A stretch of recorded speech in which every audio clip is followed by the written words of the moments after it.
A paz do Senhor, meus irmãos. Como vai seu culto aí? Abra sua Bíblia, primeira carta de Paulo aos Coríntios, capítulo de número 11. Aleluia. Louvado seja o nome de Jesus. Hoje é uma noite muito especial, noite de ceia do Senhor. Noite de festa, noite de milagre, noite de poder, e para completar o corinho, Jesus está fazendo os demônios estremecer. Aleluia! Louvado seja o nome de Jesus. Já com a sua Bíblia aberta, acompanhe a leitura. Porque eu recebi do Senhor o que também vos ensinei, que o Senhor Jesus, na noite em que foi traído, tomou o pão.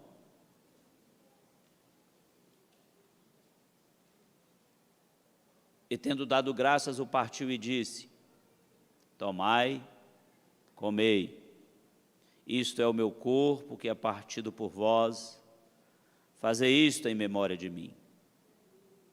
Semelhantemente, também depois de cear, tomou o cálice, dizendo: este cálice é o novo testamento no meu sangue. Fazei isto todas as vezes que beberdes, em memória de mim. Porque todas as vezes que comerdes este pão e beberdes este cálice, anunciais a morte do Senhor até que venha. Portanto, qualquer que comer este pão ou beber o cálice do Senhor indignamente, será culpado do corpo e do sangue do Senhor. Examine-se, pois, o homem a si mesmo, e assim coma deste pão e beba deste cálice. Porque o que come e bebe indignamente, come e bebe para a sua própria condenação, não discernindo o corpo do Senhor. Por causa disso, há entre vós muitos fracos e doentes e muitos que dormem. Porque se nós nos julgássemos a nós mesmos, não seríamos julgados. Mas quando somos julgados, somos repreendidos pelo Senhor para não sermos condenados com o mundo. Portanto, meus irmãos, quando vos ajuntais para comer, esperai uns pelos outros. Mas se algum tiver fome, coma em casa, para que vos não ajunteis para condenação. Quantas demais coisas ordená-las-ei quando for ter convosco. Amém? Podeis assentar. Glória a Jesus.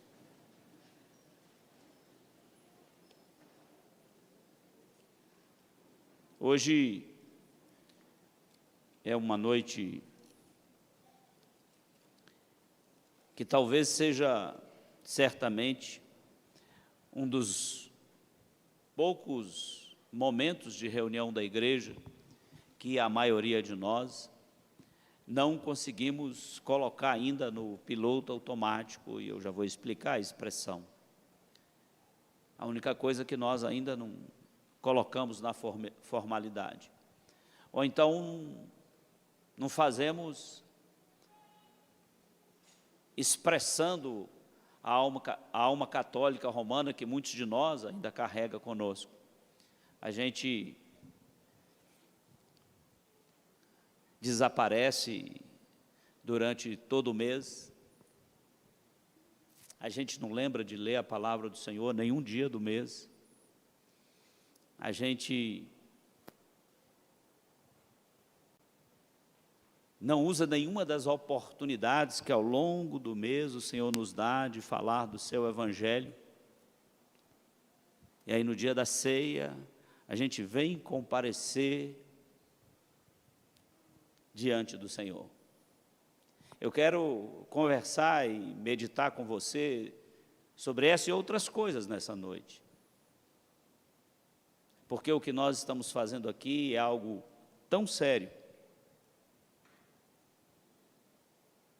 que o universo,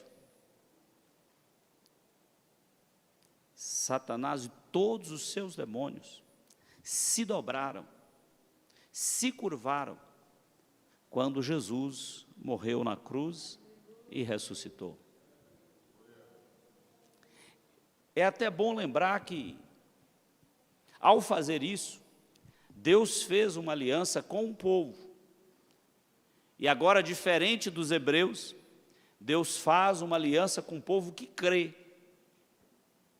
Faz aliança com o povo que quer obedecer. Deus, então, faz uma aliança com o povo que quer estar com Ele todo o tempo. Deus, então, faz uma aliança com o povo que estava perdido, aprisionado pelo pecado. Deus faz uma aliança com o povo que não tinha nenhuma expectativa de vida futura. E é sempre bom lembrar que aliança é diferente de contrato. É possível que muitos aqui já fizeram, ou estão inclusive atuando num contrato. Um contrato de trabalho, por exemplo, você vende para alguém que vai te remunerar um tempo seu, ou algumas horas durante o dia, e você vai desenvolver ali as suas habilidades, e em troca disso, ele vai te remunerar. A gente faz um contrato quando vai comprar uma casa, e então você vai pagar um valor, e aqui em Brasília isso é bem caro, vai pagar um valor por alguns metros de alvenaria, para que você seja proprietário e possa ali morar junto com sua família. Então, a pessoa pega um bem que ele tem, você dá para ele uma remuneração, e vocês assinam diante, lá num cartório, e aquela posse, aquela propriedade passa a ser sua. A aliança não é assim. Deus não quer ter um contrato com você. Ou Deus não chamou você para fazer um contrato. Deus chamou você para uma aliança. A aliança envolve tudo. A aliança envolve o corpo, a aliança envolve a alma, a aliança envolve o espírito. A aliança envolve o passado, a aliança envolve o presente, a aliança envolve o futuro. Na aliança que Deus fez comigo e com você, o nosso passado está apagado. Por isso que quando Paulo escreve aos Romanos, ele disse, olha, nenhuma condenação há para aqueles que andam em Cristo Jesus. No presente, a aliança garante para nós o cuidado e a providência. Não é assim que o salmista lá no Salmo 37 diz, entrega teu caminho ao Senhor, confia nele, no mais tudo ele fará. Ou no célebre Sermão do Monte, Jesus disse, olha, busque primeiro o reino dos céus, sua justiça, e todas as demais coisas vos serão acrescentadas. E no futuro a aliança garante, porque o Senhor diz assim, olha, Evangelho de João, lido aqui na leitura introdutória do culto, vou vos preparar, crede em mim, crede no meu Pai, crede também em mim, na casa do meu Pai há muitas moradas, se não fosse assim, eu vos teria dito, vou preparar lugar, o lugar está pronto. A aliança então envolve o passado, o presente e o futuro. A ceia nos remete ao passado, ao presente e ao futuro. Ser participante do corpo e do sangue de Cristo traz para nós uma esperança que o mundo jamais, com toda a sua riqueza, poder e glória, pode nos oferecer.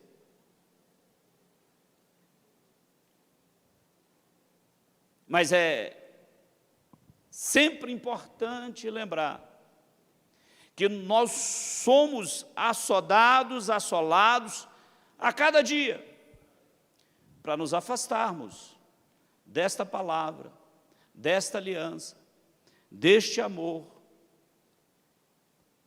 e desta esperança que, naqueles que de fato creem, ardem no coração. Ardem de desejo, de ver o seu Senhor face a face. arde de desejo de ver aquele que, como já foi cantado aqui e também lido no capítulo 6 do Evangelho de João, olha,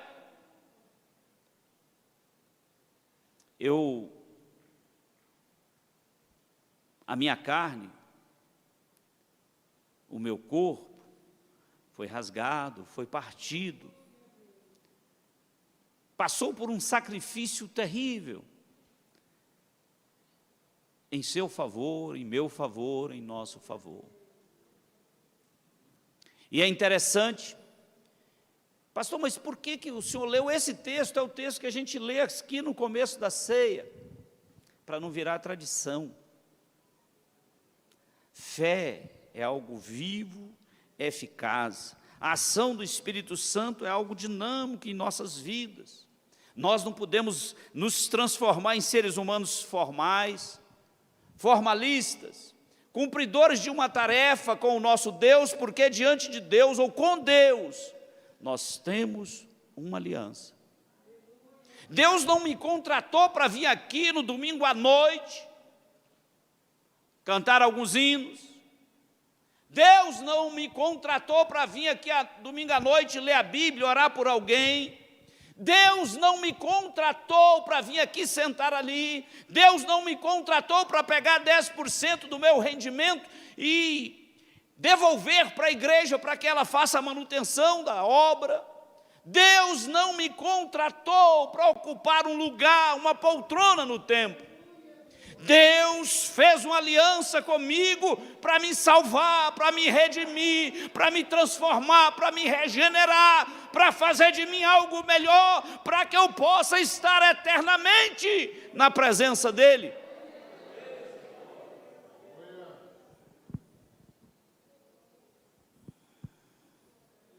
Mas nós somos assolados todos os dias. E às vezes a relação é tão desvantajosa, principalmente quando eu pego apenas 2 horas da semana, que é o tempo do culto no domingo, para me dedicar ao Senhor. Não consigo calcular agora, assim, rapidamente, quantas horas tem a semana, né? Seria multiplicar 7 por 24, dali 140, 168 horas. Dessas 168, eu separo 2. Isso é coisa de contrato, né?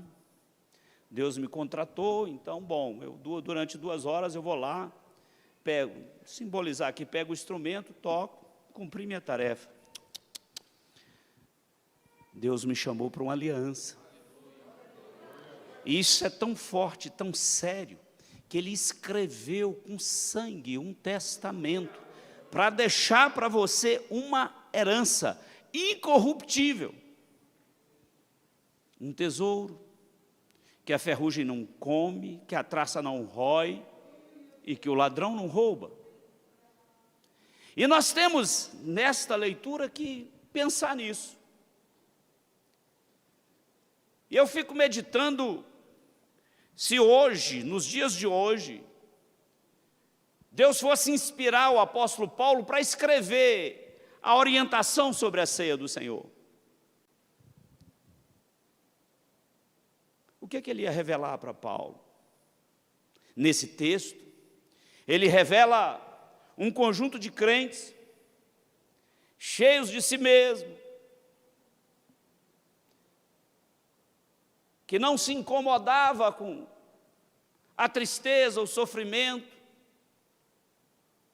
as necessidades dos irmãos, e se ajuntavam, cada um levava alguma coisa, porque eles se reuniam, porque os apóstolos diziam que era para reunir. Então eles, olha, tal dia, tal hora, na casa da irmã Maria, não tinha tempo, nós vamos reunir, ou próximo àquele bosque, nós vamos reunir,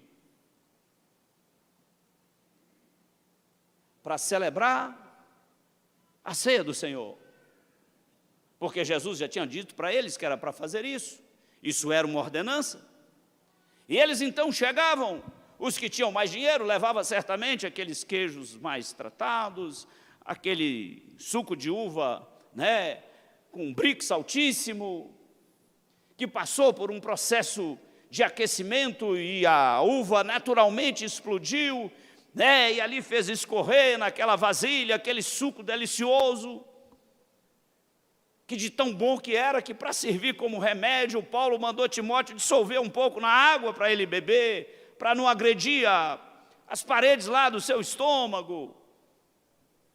Outros levavam pão de centeio, de cevada, de trigo. Outros conseguiam caçar alguns fazões. Outros tinham cordeiros. Mas tinha alguém que não tinha nada. E aqueles que tinham mais, então chegavam, comiam, às vezes até embriagavam. E depois, na medida que os irmãos, eu não estou contando história, presta atenção. Na medida que os irmãos que moravam mais distantes chegavam, só existia alguma sujeira, alguma comida, algum resto de comida, porque alguns tinham comido tanto e tinham tanto. Paulo então começa a escrever dizendo, não, calma aí, vocês precisam esperar uns pelos outros, porque Jesus revelou para mim. É por isso que ele escreve assim, ó, o que eu recebi do Senhor. Ele revelou para mim, o que também vos ensinei. E aí ele começa a descrever esse momento. Mas nós hoje almoçamos em casa. As irmãs da CIB fizeram um café da manhã aqui de,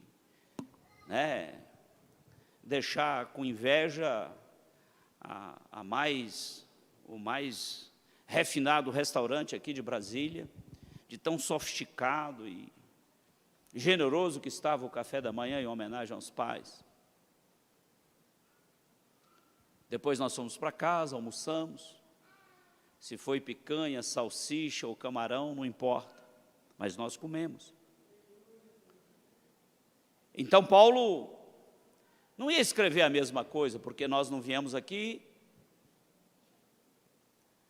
para comer pão, muito menos tomar suco. E nós viemos aqui para quê mesmo? Nós viemos aqui para quê mesmo?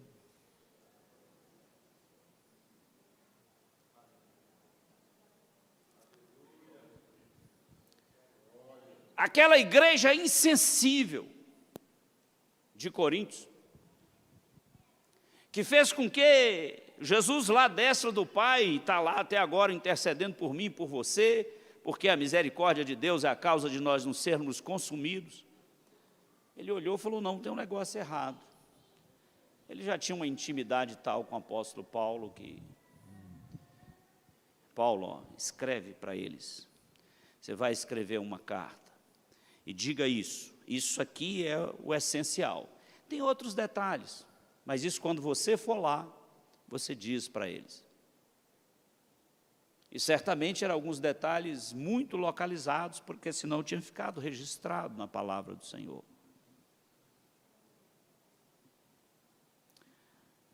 O que nós fazemos hoje com o irmão que vem de longe?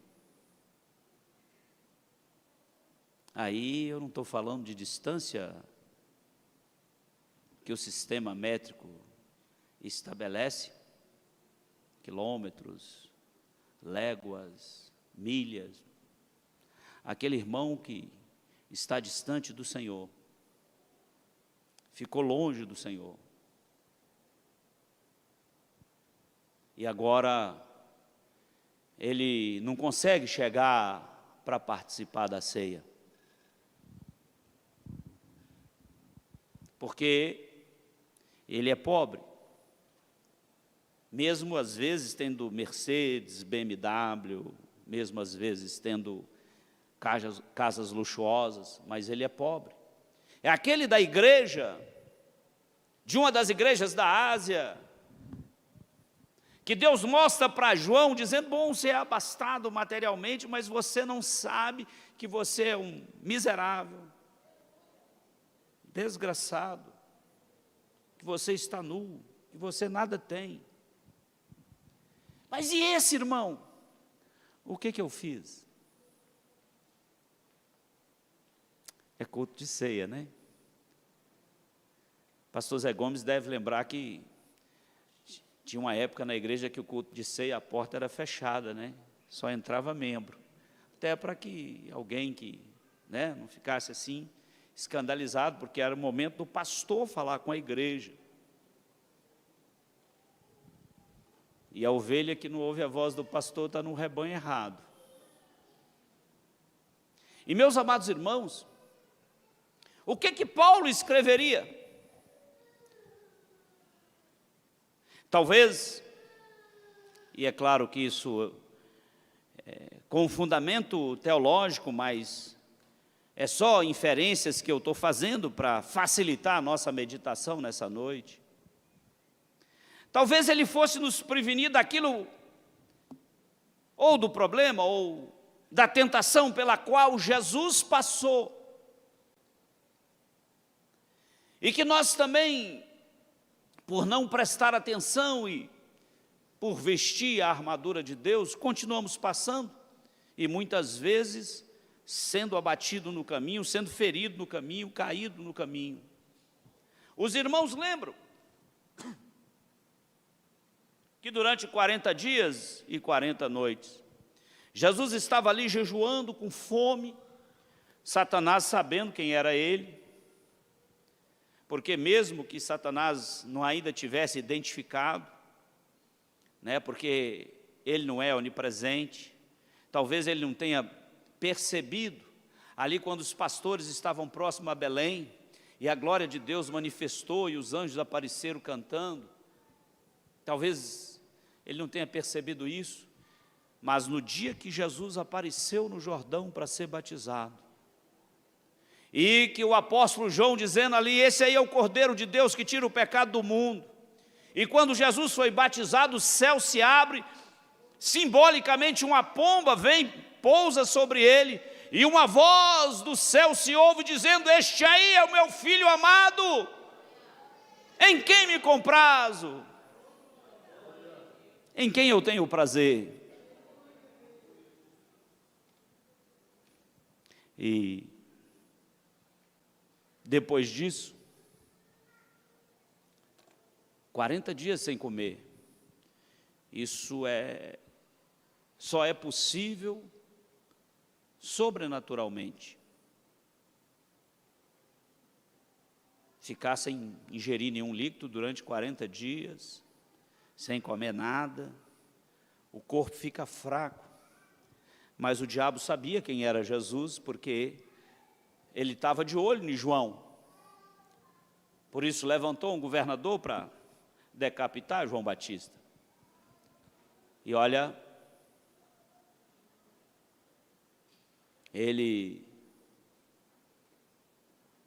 naquele dia ele falou, bom, é esse aí, eu preciso ficar de olho nele. E na sequência, Jesus vai para o deserto e o diabo vai atrás. Ele sabia o poder que Jesus tinha. Aí eu quero dizer que se Paulo estivesse escrevendo esta carta para você, ele conhece o poder que você tem, o diabo conhece o poder que você tem. Que poder eu tenho, pastor? De fazer escolhas. Deus jamais vai te impedir de tomar uma decisão. Você decide vir à igreja ou não vir, ser servo de Deus ou não ser um santo do Senhor ou não ser. Deus não interfere na sua decisão de buscar poder do alto ou não buscar, de valorizar mais o poder do céu do que o poder dos homens, de valorizar mais a glória do Senhor do que o status humano. Deus não vai te impedir de fazer essas escolhas. Esse poder Deus deu a você. Os anjos têm muito poder, nós sabemos disso, mas eles não têm o poder de escolher. Por isso os que pecaram foram definitivamente condenados. Não há chance de perdão para os anjos. Se Satanás resolver arrepender, não tem chance de perdão para ele. Na glória a gente vai entender isso melhor. Mas eles são seres que eles transcendem o tempo. Eles manifestam aqui de várias formas. Eles têm esse poder, mas eles não têm o poder de fazer escolhas. Os anjos que Isaías viu adorando ao Senhor, que voavam com 2 asas, com 2 cobriam os pés e com 2 cobriam o rosto, eles continuam lá. Eles foram criados para adorar. E fazem isso com alegria e prazer. Mas eles não podem escolher. O diabo então chega para Jesus e fala: bom, você não é o Filho de Deus? É lógico que Jesus é.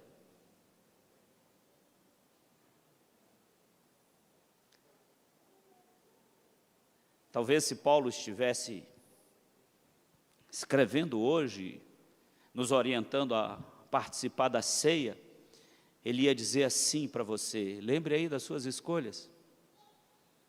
Quais as escolhas que você fez ao longo desse mês? Você deve ter feito centenas de escolhas, desde acordar de manhã, tomar café ou não tomar, fazer jejum ou não fazer, comer pão ou não comer, comer tomate ou comer carne, botar mais sal. Você fez milhares de escolhas. Talvez Paulo dissesse assim: olha o que eu recebi do Senhor, e eu estou dizendo para você o que o Senhor está me dando aqui.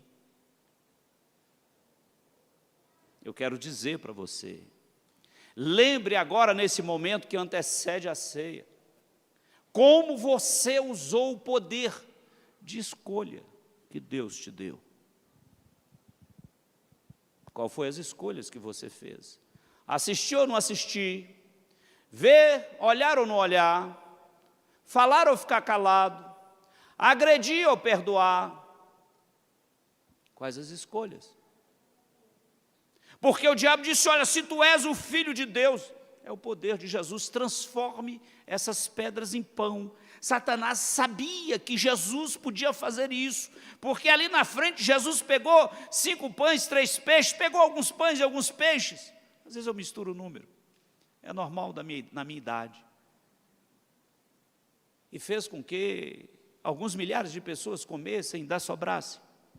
Satanás sabia desse poder que Jesus tem. Então transforme a pedra em pão. Mas Jesus estava faminto, ele estava com fome, era 40 dias sem comer, e era num ambiente inóspito, porque era no deserto. Era no deserto, não era num lugar aclimatado, com a cadeira confortável, com o ar-condicionado ligado. Deserto, certamente calor, aridez. Então, Paulo ia dizer assim, como você usou o poder que Deus te deu. Quarta-feira tem culto. Como eu vou enganar a mim mesmo para não estar aqui na quarta-feira? Sexta-tarde tem culto. Como eu vou enganar a mim mesmo para não estar aqui sexta-feira à tarde? Sábado de manhã tem oração. Como eu vou enganar a mim mesmo para não vir na oração? Isso é o poder que Deus te deu, de escolher. Fazer ou não fazer, falar ou ficar calado, ir ou não ir, inclusive de adorar ou não adorar. Às vezes a gente vem para o culto, nós estamos tão sobrecarregados, mas cheio de nós mesmos, isto é, cheio do eu, que eu estou mal, eu não tenho mais prazer em ler a Bíblia, não tenho mais prazer, mas venho ao culto todo dia, não abro a boca, volto para casa arrasado, estourado, triste, mas não quero dizer para o meu Deus que eu estou assim para Ele me socorrer. Não falo como o salmista: Senhor, apressa-te em meu auxílio.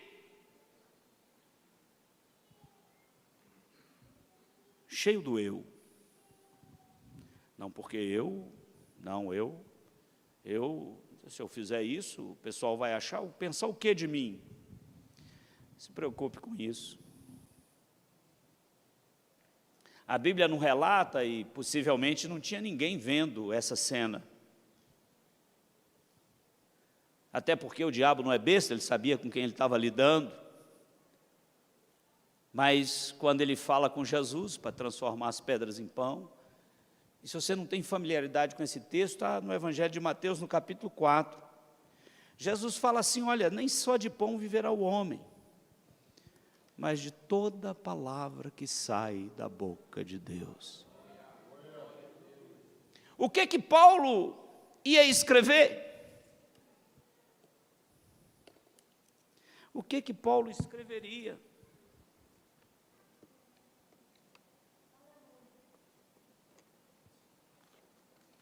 Deixa eu marcar aqui para ficar fácil voltar no texto e a gente ganhar tempo.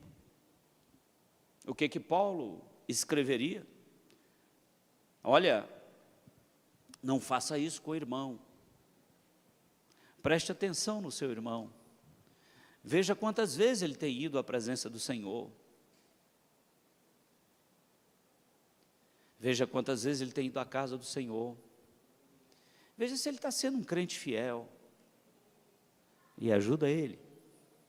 Porque não adianta chegar um mais cedo, um mais tarde. Não adianta você estar num grau de fé lá na frente, seu irmão está aqui atrás. Lá no céu nós vamos chegar juntos. Juntos. Ninguém vai chegar na frente de ninguém, a não ser os que dormem, porque vão ressuscitar primeiro. Mas também a Bíblia não explicou se eles vão chegar nas nuvens antes de nós. E nós não vamos saber disso nunca, a não ser no grande dia do arrebatamento da igreja. O que Paulo escreveria para a igreja de hoje, que não tem mais o problema aí do pão, da cevada, do trigo? Olha, você vai beber o cálice do Senhor, e quando você fizer isso, você vai anunciar a morte, a ressurreição, vai anunciá-lo até que Ele venha. Nós hoje vamos participar do corpo e do sangue de Cristo, simbolizado no pão e no suco que aqui está. Orou, está consagrado ao Senhor. Acabou a ceia, não tem mais nenhum problema. Virou pão e suco normal. Para acabar com aquela confusão, põe em fogo, enterra. Não, irmãos, consagrou, está consagrado. Acabou a ceia, orou, agradeceu, acabou. É pão comum, suco comum. Não vamos criar moda, inventar coisas onde não existem. O que Paulo ia escrever? Meus irmãos, anunciais o Senhor até que venha. Depois ele fala assim, qualquer que comer este pão ou beber o cálice do Senhor indignamente, aí a palavra aperta, será culpado do corpo e do sangue do Senhor. Se esse fosse um texto do Antigo Testamento, eu me escapava fácil, porque eu dizia, agora é a graça, o favor é merecido. Isso é verdade. Mas esse é um texto já da nova aliança. Por isso eu preciso examinar a mim mesmo. E Jesus, com Satanás lá, no deserto. Satanás pega o Senhor, claro, o homem de Nazaré, leva a cidade santa, leva a Jerusalém, põe na torre mais alta do templo, na torre alta do templo. Só isso aqui só daria um seminário. E fala assim, bom, você é o filho de Deus? Pode pular daqui embaixo. Porque está escrito que você dá ordem aos anjos a teu respeito, porque você não tropeça teus pés em pedra. E usou indevidamente a palavra do Senhor. Aos seus anjos dar as ordens a teu respeito, tomar-te-á nas tuas mãos, para que nunca tropece em alguma pedra.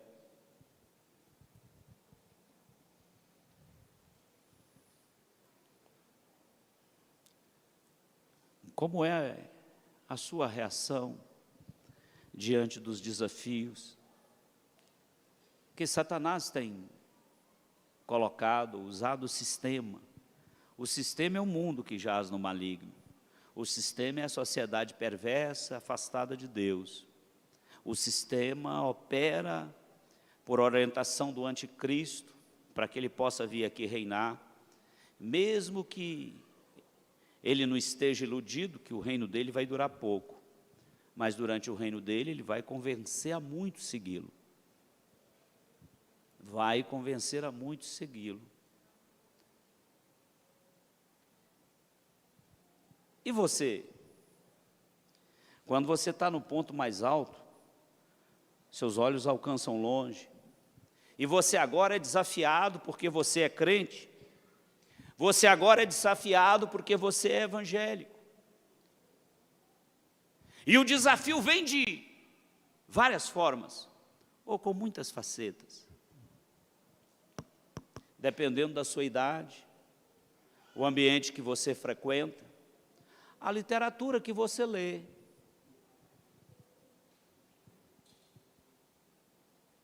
Ele continua ao derredor. Então ele está sabendo que você está lendo. Pode tocar, pastor? Pode não. O anjo do Senhor acampa ao redor daqueles que o temem. Mas está ao derredor. E aí você viu aquela moça, ou você viu aquele homem, cara simpático, legal, boa aparência.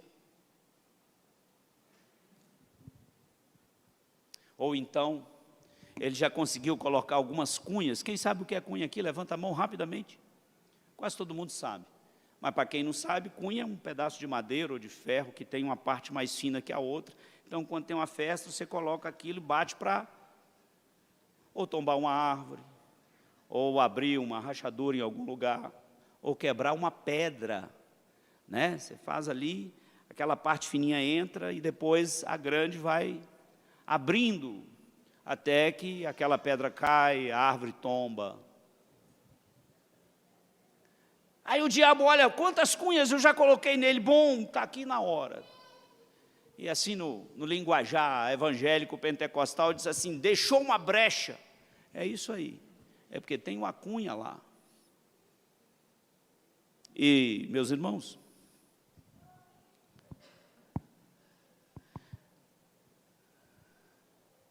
é possível que da última ceia para cá, você tenha sido desafiado na escola, no trabalho, no trânsito, no mercado,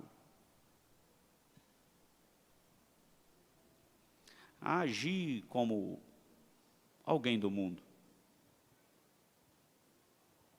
É possível, com certeza, até atitude como alguém do mundo.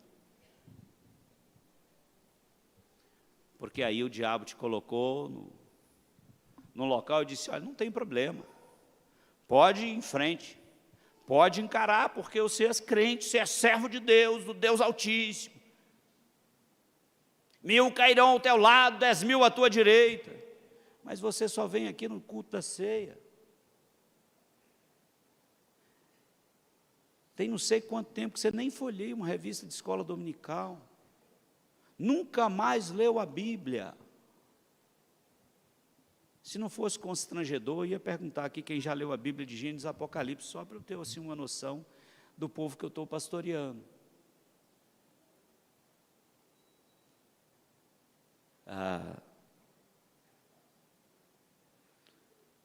Desça do pináculo do templo.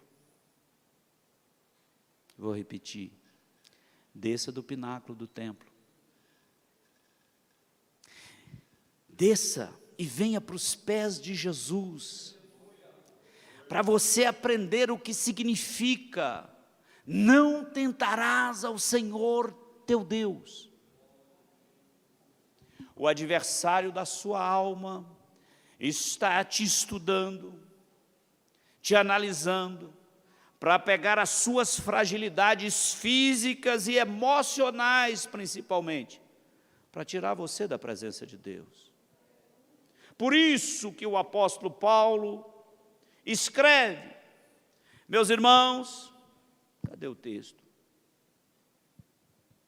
Qualquer que comer este pão ou beber o cálice do Senhor indignamente será culpado do corpo e do sangue do Senhor. Examine-se, pois, o homem a si mesmo, e assim coma deste pão e beba desse cálice. Jesus fala assim, olha, também está escrito, não tentarás ao Senhor teu Deus. Nós sabemos o que o dom da fé é capaz de produzir.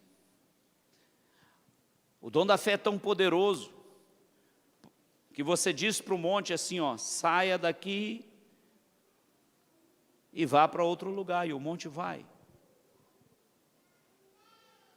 O dom da fé é tão poderoso que nós conhecemos testemunhos de Deus mandar alguém para algum lugar fazer uma obra e mostrar o carro que ele iria. Ele não tinha um centavo no bolso, mas ele sabia que tinha que cumprir o mandato do Senhor. E outros carros passam, param, oferecem carona, e ele rejeita. Porque ele sabia que o carro que Deus mostrou para ele que o transportaria, iria chegar. Esse é o Deus que você está aqui adorando, que tem controle de todas as coisas. E como eu disse hoje aqui pela manhã, em outro contexto, que nada acontece por acaso. Se é por acaso, Deus perdeu o controle. E nós sabemos que Deus não perde o controle. Por isso você está aqui nessa noite. Havia um motivo para você não vir. Motivo justo. Alguns, usando o poder que Deus deu, decidiram não vir.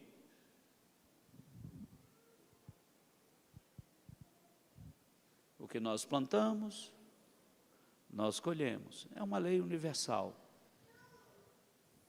E se eu planto milho, jamais vou colher trigo. Se eu planto trigo, jamais vou colher espinhos. Eu planto coisas boas, eu colho coisas boas.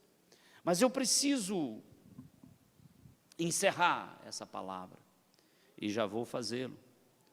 Porque Satanás pega Jesus, então, e mostra para Jesus alguma coisa que fascina os olhos do homem. O homem que eu estou dizendo é o homem e a mulher, fazendo menção ao gênero masculino e feminino, melhor dizendo. O que mais fascina o ser humano? Glória. Não é isso? A Bíblia diz que Satanás pega Jesus e transporta Jesus para um monte muito alto e mostra todos os reinos do mundo. Você que gosta de história, ali estava incluído o Império Romano.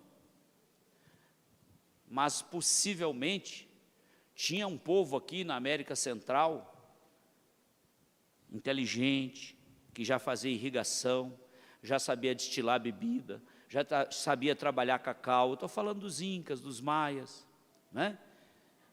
O diabo não mostrou só o Império Romano, a Bíblia diz que ele mostra os reinos do mundo, tudo aquilo que o homem já tinha desenvolvido aqui, até aquele momento, e a glória daquilo. Certamente todos os reis, o poder que eles tinham, todos aqueles feiticeiros e o poder que eles tinham de manipular a mente e a emoção das pessoas. Mostrou todas as riquezas das nações, todo o ouro, o diamante. Agora está na moda, é outros negócios, lítio, não sei o quê. Olha, é o seguinte, você tem uma missão aí, você tem um objetivo, você tem um propósito. Eu só quero alguns segundos, só ajoelhe e me adore. E se Paulo estivesse escrevendo para nós, olha, examine você nesse momento e veja em qual a circunstância você se ajoelhou diante da glória do mundo. Em qual a circunstância você, tocado ou manejado como a multidão do mundo, desejou a morte do próximo. Não é assim que o mundo faz conosco? Você vê um negócio tão violento, tem que morrer. Às vezes tem um povo tão ladrão, tem que morrer. Às vezes o crime é tão bárbaro, tem que morrer. Jesus veio para dar vida. Pastor, mas ele não presta, não cabe a mim julgar. Porque aquele ladrão também deve ter feito muita traquinagem. Mas por ele reconhecer o senhorio de Cristo, ele recebeu uma das palavras, eu ouvi uma das frases mais maravilhosas que se pronunciou na terra: hoje mesmo estarás comigo no paraíso.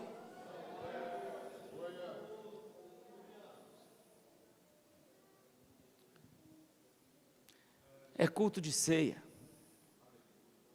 Quantas vezes, ou qual foi o momento, você, vendo os reinos do mundo, a glória do mundo, isso pode ser aquela mulher bacana, aquele cara simpático, isso pode ser aquele colega descolado que você quer ser igual a ele, isso pode ser aquele colega mais inteligente que cola na prova, tira nota boa, que na verdade a inteligência dele é fraude, e você quer ser igual a ele. Quantas vezes, ou houve algum momento, que você viu a glória do mundo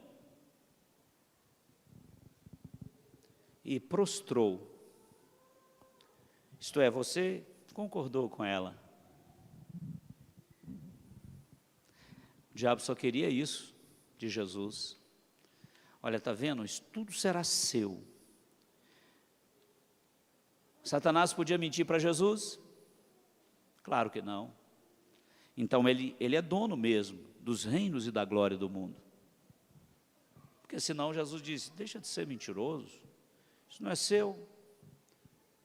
Esse mundo está nas mãos dele. A Bíblia revelou para nós que o mundo jaz no maligno, está morto no maligno. Agora, no meio do mundo, tem muitos pontos brilhantes que se salvam. Aqueles que foram salvos e remidos pelo sangue do Cordeiro, vertido na cruz do Calvário. Se você olhar, eu já falei isso antes, afasta da terra, e olha o mundo espiritual, olha o planeta, não vai ser aquele azul, vai ser um negócio negro, denso, por conta do pecado. Do mundo, do reino espiritual. Quem vai lá no espaço e sai da atmosfera, vê uma linda bola azul. 3 átomos de oxigênio juntam, a Decruz também é cultura, formam um negócio chamado ozônio que dá a coloração azul. E olha, mas no mundo espiritual, se você olhasse, densa treva, tudo muito escuro, e milhares de pontos de luz, milhares de pontos de luz. Os crentes, se olhar agora, vai ver um ponto, no Brasil, no Distrito Federal, no Cruzeiro, na quadra 7, na área especial 1, luz. Luz das trevas, porque nós somos luz do mundo. Mas pense agora, antes de participar do corpo e do sangue de Cristo, porque Ele revelou para nós que o que come e bebe indignamente, come para a sua própria condenação, não discernindo o corpo do Senhor. Dobrou o joelho, cedeu, cedeu à tentação, não aprendeu com o mestre, porque chegou um momento que Jesus disse: basta, vai embora. Jesus falou, acabou.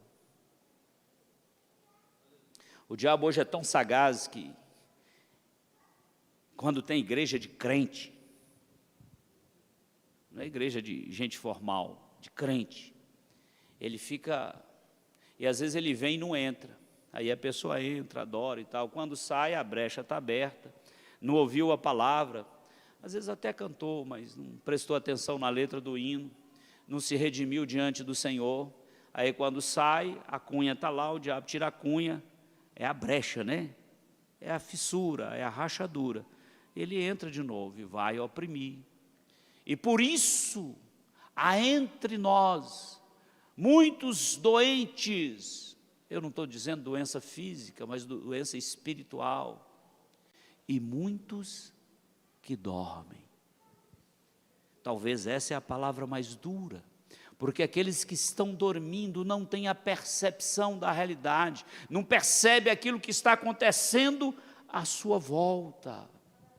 E eu quero convidar você para perceber o que está acontecendo à nossa volta.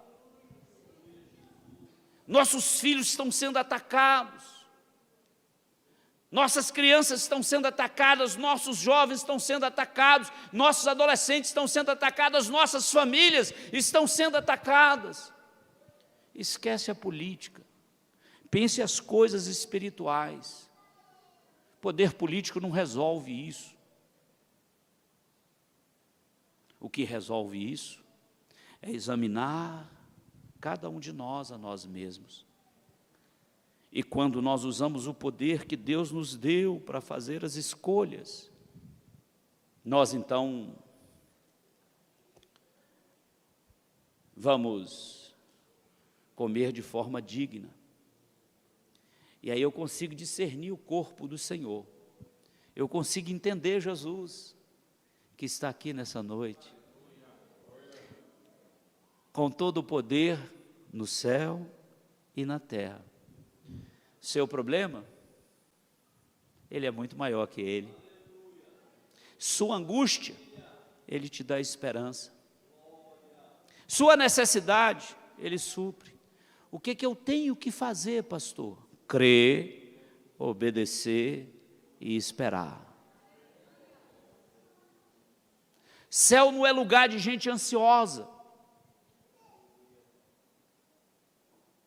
porque Deus já revelou para nós que há tempo determinado para todas as coisas. Eu não estou falando, né, essa ansiedade aí de querer fazer logo as coisas, de querer, não. Tem gente que quer, perfeccionista, e quer fazer tudo rápido, bem feito. Muitas vezes isso é virtude até. Eu estou falando daquela ansiedade que produz sofrimento, que tira, que rouba a alegria do nosso coração. É com essa palavra que eu quero convidar você a participar da ceia nessa noite. É com esta palavra que eu quero convidar você a participar da ceia. Se por acaso,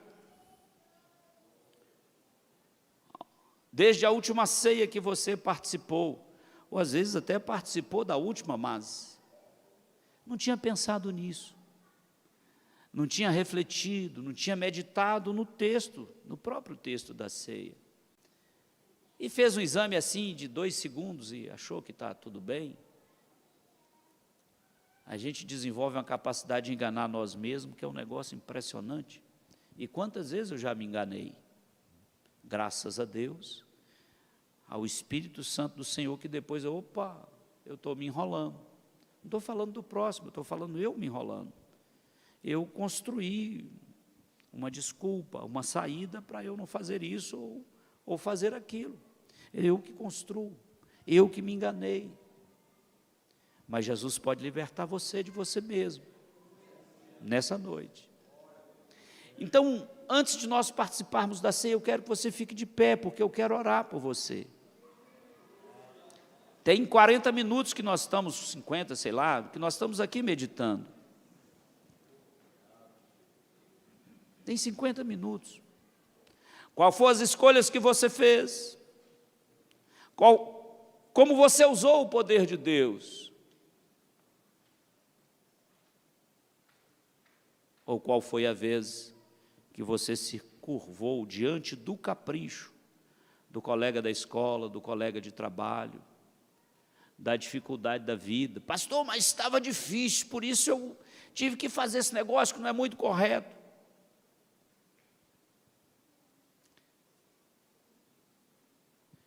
Eu, inclusive, preciso disso. Pastor, o que o senhor fez de errado? Vai que, né? Mas eu vou participar da ceia. E o texto diz que eu devo examinar a mim mesmo. E depois comer o pão e beber o suco e beber o cálice. Eu preciso discernir o corpo do Senhor, o corpo que gera vida, o corpo que dá saúde. Mas, acima de tudo, discernir o corpo do Senhor é compreender que Jesus, com seu sacrifício, tem o poder para me libertar, tem o poder para me transformar, tem o poder para me converter, tem o poder para me fortalecer. Você quer orar comigo?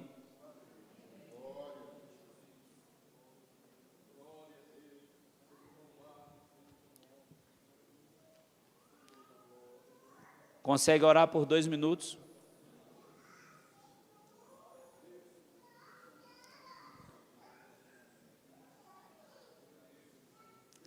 Isso tudo é porque eu quero que você vá para o céu comigo. Só por isso. Longe de mim querer te manipular. Eu só quero que você vá para o céu comigo. Podemos orar? Se eu desligar o microfone, eu vou ouvir um zumbido de oração nesse lugar. Vamos fazer isso? Olha para mim aqui. Vamos fazer isso? Fala com Deus, Ele está aqui. Fala com Ele.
Quando tudo perante o Senhor estiver e todo o meu ser Ele controlar,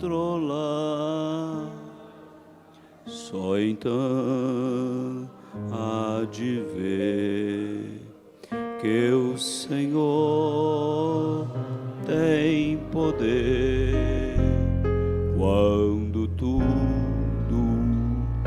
deixar ir.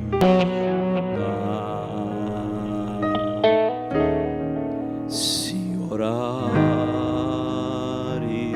porém, só a igreja, teu coração ter a paz que o Senhor pode dar. Foi por Deus, não senti que me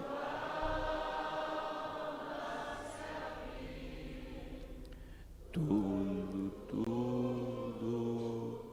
deixar ir no altar.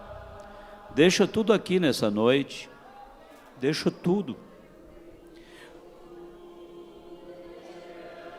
Se o Senhor estiver e todo o meu ser Ele controlar,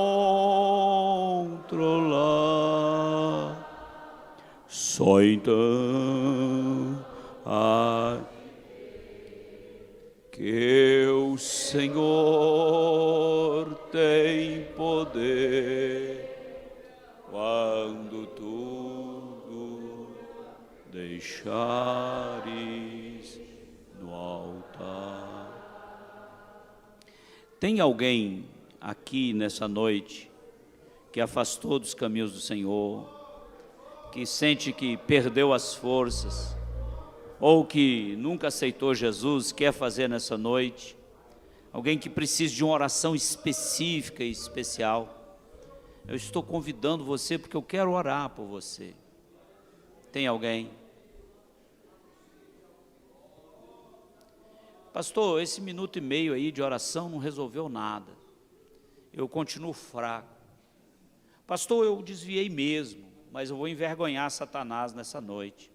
Eu vou diante do altar de Deus reconciliar com Cristo. Pastor, eu sempre enganei, mas eu nunca aceitei Jesus, mas hoje você está aqui, eu quero orar por você. Venha. Pastor, todo mundo são crentes. Todos são crentes. Mas uma vez, prestando atenção no hino, eu li que ouvi assim: há sempre alguém que não provou do grande amor do meu Senhor.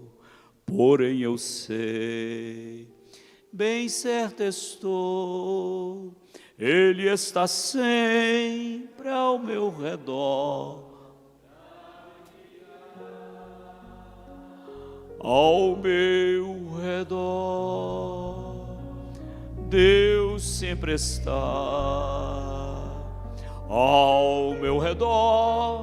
Ao meu redor, pra me guiar.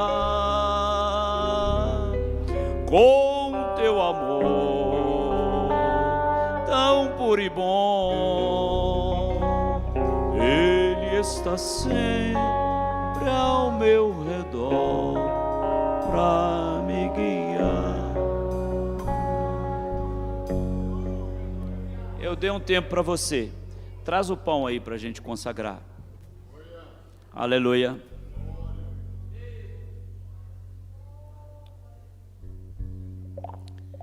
Aproveita, consagra aí o pão. Consagra. Aleluia.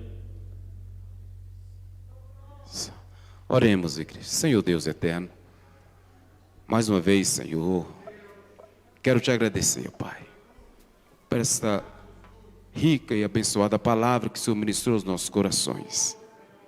Pai amado, agora nós estamos aqui diante do Senhor, mais uma vez, apresentando ao Senhor este pão, para que o Senhor venha consagrar, Pai. Pai, em nome de Jesus, que todos possamos participar, Senhor, como o Senhor tem nos ordenado, ó Pai, a tua igreja, Senhor, onde o Senhor Deus tem dado, Senhor, para que nós possamos relembrar, Senhor, o sacrifício na cruz do Calvário. Pai, aqui, Senhor, eu consagro esse pão, em nome do Pai, do Filho e do Espírito Santo de Deus. Amém.